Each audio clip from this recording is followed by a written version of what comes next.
Hey there, it's Coach Jackson. I'm here with one of my most successful clients, Jeremy. Jeremy's an unbelievably awesome savage. He kicked ass in the program. He really just took the bull by the horns, went from like 20 something percent body fat down to single digit. He's got the 4-pack coming in, and I'm really excited to bring him on here and talk about his results. Jeremy, why don't you go ahead and introduce yourself?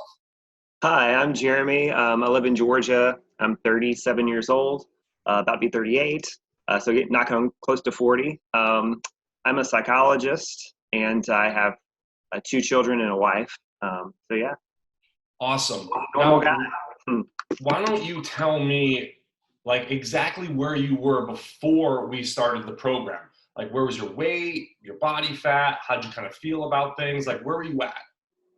Sure. So my weight was around 180, and I'm 6'1", so that's not terrible. But my body fat was high. It was over 20%. I think 22, maybe a little bit higher than that. I really struggled with consistency. So I would do really well for a while and be going to the gym and kind of be doing okay with diet, whatever that means, like following the general rules that everyone tells you to follow, like low fat, whole wheat kind of things, don't eat processed foods. And did okay with that, but I really wasn't seeing results. Or if I was being really consistent, I would see some results, but nothing like what I wanted to achieve, if that makes sense. And so Absolutely. I kind of vacillated between kind of not doing anything really to being really dedicated. And I tend to be kind of an all or nothing person in that regard. But at the same time, really not knowing how to train for what I wanted to achieve, because most of my life, I just wanted to get bigger and stronger and like push heavy weights. And that's something I always struggled with. And so like in my 20s, I would just go push a whole bunch of weight and I would get pretty cut up, but I really wouldn't gain weight. But I was like, okay, well, this worked in my 20s. I wasn't as big as I wanted to be, but at least I was lean. And now I'm like, okay, well, I'm in my 30s now, and I still want to get strong and bigger, but I also have this fat now I used to not have. And if you read the strategies for getting bigger or getting leaner, they kind of compete with one another. And I wasn't sure what to do because I was like, well, I'm kind of fat and I'm kind of skinny, so I don't know really what to do. So just kind of struggling and vacillating and not really knowing what to do. In terms of how I felt about my body, it kind of vacillated as well. I would kind of try to sell myself that it was okay. Like, I'm not where I was in my 20s, but maybe that's okay. Like, I'm still looking better than like this person or that person or whatever, to then like a party coming up with like, swimsuit situation, or, I wanted to wear a certain outfit that maybe was tight. And then it's like, I hate this. I need to get back in shape, blah, blah, blah. And kind of a pendulum swinging back and forth, avoiding pictures, if there was like a situation where I didn't have a shirt on or something, kind of avoiding pictures and that kind of thing. So ultimately I wasn't happy. In certain instances I could kind of sell that it was okay. And then other instances there was no way to hide. And then I just felt really crappy about the whole thing. So, but then again, not having a real strategy to know what to do. So a lot of wearing certain clothing that maybe wasn't as flattering, but in one sense for my frame, but it was flattering for the fat that I had, and just really hating kind of where I was at. Lot to unpack there. So you said you kind of would cycle from going super hardcore, being really kind of restrictive and on your game, to like then falling off completely. Yes. And my guess is you were kind of just gaining and losing the same 10 pounds just over and over again while getting steadily, slowly worse. Does that sound about right? Exactly. Yes. And then when you were in your 20s, the strategies that worked to help you get in shape then were no longer working now that you were in your 30s. That is correct. That's right. Awesome. I see this all the time with people. And now that you're in your 30s, kind of confused on exactly what to do, and kind of, as you said, starting to struggle with your body image and your confidence, where you're just not feeling good about yourself anymore. Going to a pool party, you're showing up, not wanting to take pictures, not feeling so good about yourself. And that had to have been pretty frustrating, wasn't it? Yes. Yeah. So tell me, like what was the breaking point for you? Like, I always love getting into the psychology of this. Like, what was the breaking point that was like, no longer am I going to do this. I'm going to go find somebody. I'm going to hire somebody. Like, what was that switch that flipped in you that made you want to go do that? Sure. Well, there's a lot of different things that I guess you could say the straw that broke the camel's back, like little small things, but to get to the point, the thing that really kind of made me consider what was going on with my life and with my body and my priorities with fitness was, I'd gone through a kind of a patch where I wasn't doing much and kind of selling it like, oh, it's okay, I have these other things that are more important right now. I will get back to this soon. Because I usually did, like I said, cycle in and cycle out. But I remember having a health scan for work. So every year we have to do a fitness assessment. And even when I wasn't in quote, like the best shape, for me, I would always rock those, usually have low blood pressure, like, not really any fat, like, in my blood, like triglyceride levels and things like that. But this last time it was a little bit different. Nothing was like super high, but my cholesterol was a little high and I had higher triglycerides than normal. And my blood pressure wasn't considered high, but for me, who tends to run low, it was getting out of hand, for me. So I had all these kind of vain things that I was considering, well, I look better in the bathing suit, I want to feel better, I want to be stronger. But then when I considered kind of that, it's like, oh, like my actual, not just vanity here, my actual health might be slipping away a little bit. Like I said, the numbers were still good. The ladies were still saying, oh, you're still good, everything's still fine. But the fact that anything was high or abnormal was like, oh no, that's not acceptable for me because I don't have those problems, and I didn't then, but I could see how it could slip in that direction if I wasn't more vigilant. Sure. So it sounds like from the vanity perspective, like looking at yourself in the mirror, you can kind of lie to yourself and say, oh, I'm okay. I'm better than most people. But once you got those real hard numbers, it was like, I can no longer ignore this problem. I'm getting worse and I can't handle this anymore. I got to do something about it. Exactly. Wow. Now tell me, what was the kind of going on in your head and the psychology around the, like, kind of lying to yourself or trying to convince yourself that you were better than you were? Like, what was that like on a day-to-day basis?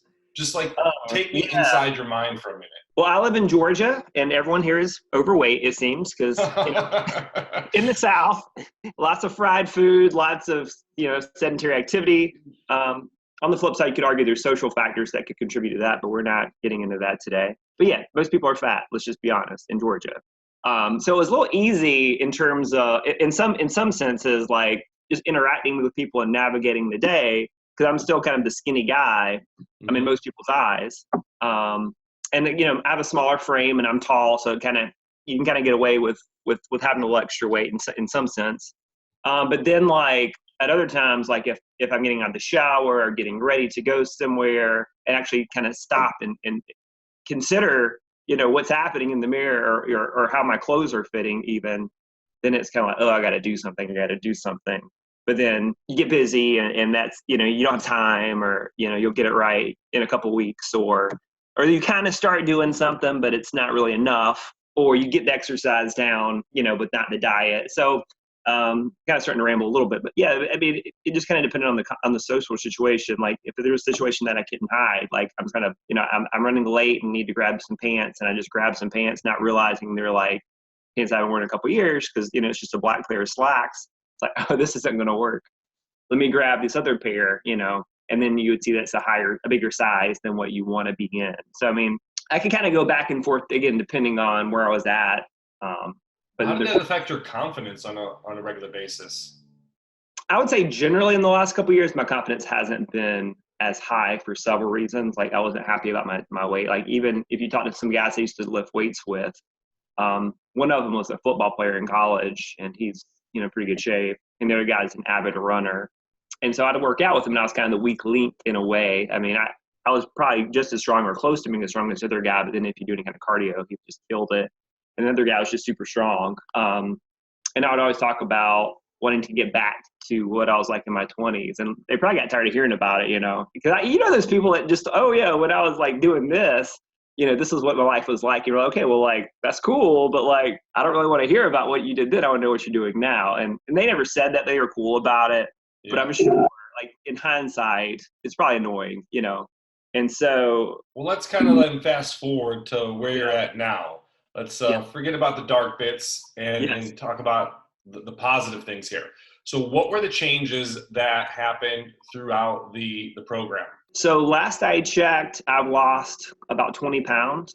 or close to it. It might, maybe right at 20 pounds right now. And my body fat's, I went from, 20 something percent to just below 10% right now in 3 months, basically. It might be a little bit outside that now, but, 3 months, give or take a couple of weeks. And I haven't been one of the people who's been like flaunting my results, but my buddy from the gym who I haven't been working out with, we're about to do a Spartan race, and for some reason I sent him a picture. He's like, "Whoa, man! Like that's crazy. You've been like really killing it." I'm like, "Yeah," because he recently had kids, and I hadn't had as much time to see him. He's like, "Oh my gosh, then you're really killing it in the gym if it's only been a couple of months." I mean, it's pretty dramatic change. Like I said, some people maybe don't notice it as much because they're fairly, skinny, not lean, but skinny. And then other people, it's like, who I guess are more observant. It's like, "Whoa, what are you doing?" So How yeah, did that make you feel when he said that to you? Made me feel really good because he's kind of an alpha male type. He's a big guy, said he played college. And the fact that he's like kind of going on about that made me feel really good, Awesome. So what were some of the confidence and like mindset changes or Sure. the mental stuff that you went through now that you've lost the 20 pounds, now that you're single digit body fat, you got the abs coming in, you're getting compliments. What's been going on up here? Of several different things in terms of how I think about like fitness and dieting. Like it's completely different. So I think when I go to the gym, like I say, when I would go, it would just be like, okay, I'm going to just do a bunch of like bench presses and some curls and maybe some like something with tries, and do like 3 sets of 10 or maybe 4 sets of 15, something like some strategy like that. But then a lot of talking and meandering and, not being super focused and, having more of a social time. But now when I go, it's like, no, this isn't social hour. I mean, there are some people I will talk to occasionally, but, this is time to work, and I go hard from the time I get there until it's time to go home. And then I'm ready to go at that point. Like I might find some energy to socialize, but I'm pretty much done. Like, you go, you work hard, it's done, and you're on your way. In a way, that's actually really good because I'm usually done in less than an hour. And so it really isn't a huge time suck like people think that it is. And then in terms of food, in the past, like even when I was pretty dedicated, it's real easy to just like get busy and like, okay, I'm just going to grab something. Maybe it's healthy, maybe it's not, and kind of go on. Or maybe you're eating healthy the whole day, but you're not considering, okay, like how many proteins, how much protein have I had today? How much fat have I had, that kind of thing. And now it helps me. I don't always do a great job planning every meal I'm having at the beginning of the day, but if I kind of track it as I go, it helps me know, okay, like this is what I need, this is what I don't need. And so I've thought about it more as, I guess, more logical than emotional or impulsive decisions about food. Awesome. And sometimes I'll screw it up and eat like too much protein in a meal. And okay, well, this next meal, I don't get that luxury. It just helps you kind of be more vigilant about what you're eating, really more informed, because especially in the first time I did phase 1 and even now that I'm doing it again, I didn't realize how hard it was to get fat, like good fat in your diet. Like it's because like everything has like no fat in it that, especially healthy stuff, and so it's hard, especially when you don't get as much protein or carbs. You find ways to do it. And so I guess the short answer is, it helps me be more logical, more informed, and give me food that's going to fuel my body as opposed to just something that tastes good or something that's convenient or that kind of thing, or something that's going to make me feel better emotionally, whatever that looks like. Awesome. So it sounds like you're getting into the gym, you know exactly what to do. So you're just executing, you're kicking ass, you're going hard, and you're getting out of the gym, you're putting the work in that you need to, and then you're getting out and going home. So you're not spending nearly as much time. You're not wasting time. You're not goofing around and jaw jacking. That's right. It sounds like from a nutrition standpoint, instead of making emotional decisions about food or impulsive decisions, you have a little bit more of a plan. You're a little bit more educated up here. So now you're making more logical decisions that are based on your goals and the outcomes that you want, as opposed to just being impulsive, emotional, and irrational. Sound about right? Yeah, and I'll say with that comes feeling better about yourself and kind of your decisions that you're making. Like even when not that I did this often at all, but if I were to like go off and eat something that I wasn't supposed to on a specific day, which again was pretty rare. I did pretty well at the program. But if I were, it was never as satisfying as I thought maybe it would be. Does that make sense? Like it's like, yeah. Okay, like I'm gonna eat this. I know I'm not supposed to, but then it's kind of disappointing. It's like, oh, you know what? That really wasn't that great. That really wasn't worth it. Like maybe I should consider that in the future.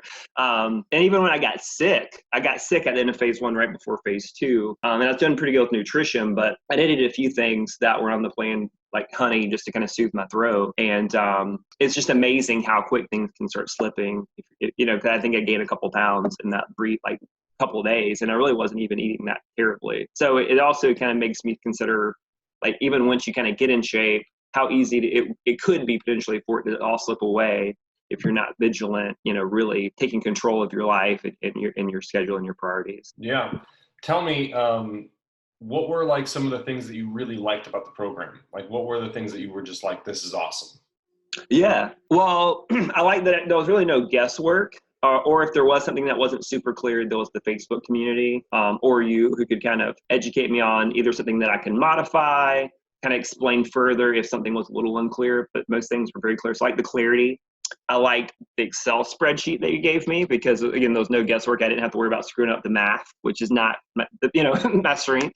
You just put in the numbers and it gives you exactly what you need. I kind of had a love-hate relationship with the workouts. Like, they're hard and they do suck sometimes, but they're also very empowering. Like, you can just feel yourself getting stronger like that, like at a pretty rapid rate compared to what I started with. Especially, like, I remember having to use the assisted pull-up when I first started. And now I can just kind of jump up and do them, you know, pretty strong, you know, without stopping, without needing that assist. So I guess How many pull-ups can you do right now? I haven't maxed out, but I know, like, in phase one where you're doing like 10, I guess it's 4 sets of 10. Like, I do that and I don't really get tired. Like, I can just keep going. Whoa. So you went from doing assisted pull-ups, Yeah. like not being able to do a regular bodyweight pull-up, to being able to do 4 sets of 10 and still having some energy left over to be able to do more. Yes, exactly. Wow, that's awesome. I mean, it wasn't that I couldn't do any. It was just I couldn't do any, like, especially when you're stacking it with like sets and you're doing, like, you know, a bunch of reps and then a bunch of sets. Like, I'd tire out too quick. So now that's awesome. Yeah. So tell me, if somebody's out there, they're watching this and they're kind of on the fence. They're like, I'm not sure if I trust Jackson, or I'm not sure if I trust this program's going to work for me. I tried everything else. Jeremy's obviously an awesome guy and he can do this, but I don't know if I can do this. What would you say to that person? I would say that you absolutely can do this no matter where you're at. You might have to modify a couple things because workouts are very difficult, and you have to work. Like, if it's one of those people who's like, yeah, I really need to lose the weight, maybe buying this program will magically make the weight come off. No, you have to put in the work, but you can do it. Like I said, I was not in great shape when I started this program, and I still have a little bit of room for improvement even now, but you just do it, you know, it's like one day at a time. You just go, and a decision you make, and you can do it. Like I said, I was not, you know, I have a career, you know, I have side work, I have family, I'm active in my church. Like, there's just a lot of things going on and I don't have a lot of time, but you make it work because you get in and out in less than an hour. You just do it. There's no guesswork. You type in the stuff, give me your numbers, and you get what you need to eat. I mean, it's simple in one sense, you know, because everything's provided to you to be successful, but you ultimately have to be the person to do the work. Awesome. I really appreciate you putting in the work, for kicking ass, for getting awesome results, for really taking a no excuses mentality to this and really owning your results. So many times people buy these programs and they want me to, like, just magically give them results, and you said it all right there. Yes. It's still not going to be easy. You still got to put in the work. You got to own your results. But if you do, it'll be so worth it and you will get the results. And yes, I just love it. Yeah. And there's one thing I just thought of. I think you wanted me to share a story with my daughter that she noticed the results. I don't know. Yeah. Tell me that story. I almost forgot. Yeah, I did too. And I was like, wait, I didn't even think about that. Yeah. So yeah, I have 2 kids. I have an 8-year-old and a 4-year-old. And every night before we go to bed, we read stories and say our prayers, and then they want to, like, snuggle. So I, like, lay down with them for like 5 to 10 minutes, and then I put them in their bed. And I remember one night, and I didn't think kids really noticed what you looked like, or, you know, your musculature or whatever. You know, I hadn't really talked to them about it, but I was holding my oldest, who's 8, and she had her hand kind of on my stomach as she was kind of laying on my chest. And she was like, you know, I was just laying there. I wasn't really flexing or anything, but she was like, Daddy, you're getting abs. And she's like, let me see. And she wanted to look. And then she started, like, you know, grabbing my arms and stuff. And she was like, man, I really like that you're getting, like, stronger and you have abs now. I'm like, why? Like, what do you care? And she's like, well, I feel safer. Like, I feel like if a bad guy were to try to break in our house, like you would be able to take them, or you'd be able to protect us. And, and so I just felt safer. And I was like, wow, like talk about, not just benefiting yourself, but the security of an 8-year-old who's fairly anxious, if that alone was the only compliment I got, it would be worth it, because that's a child's, well-being and how she feels about her dad, And it's something I never would have even considered until she said it. And also makes awesome. you feel kind of like amazing, like, oh yeah, maybe I could do that if I had to, So yeah, that's incredibly awesome. It honestly touches me emotionally. It makes me emotional just hearing you say it, because I think so often we forget that kids, they do what they see, and they typically kind of tend to replicate your behavior. And what you're doing as a role model now and as an example for them is just absolutely incredible. And you're setting them up for a lifetime of an active, healthy, and really awesome life. So congratulations to you. I'm so proud of you and the work that you put in. And I am really I just really respect you for everything that you're doing. So thank you so much. Well, thank you.